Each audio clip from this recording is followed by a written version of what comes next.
is in historical records.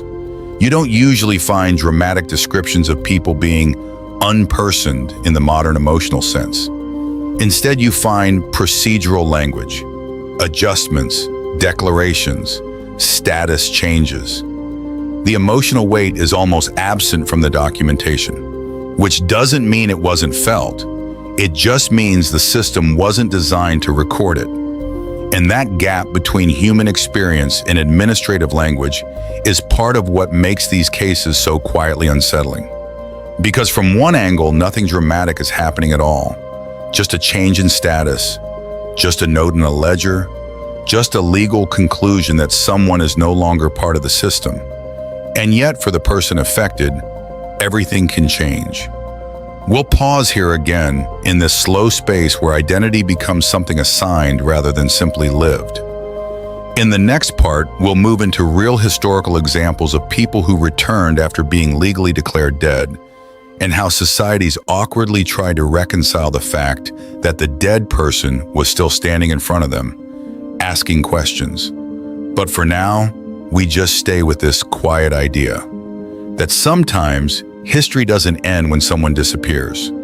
Sometimes it ends when someone writes it down too early.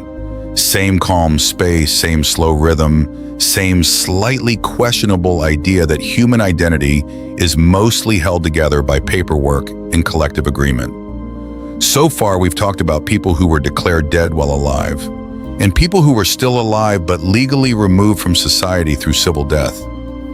Now we reach the part where things become a bit more awkward in a very quiet, bureaucratic way. Because sometimes the system made a decision, finalized it, stamped it, archived it, and moved on. And then the person came back. Not dramatically, not in a cinematic "I have returned" kind of way. More like showing up in a town that has already finished organizing your absence. In historical records, one of the most consistent patterns around legal death declarations is what happens after. Because once someone is officially declared dead, a lot of processes begin immediately.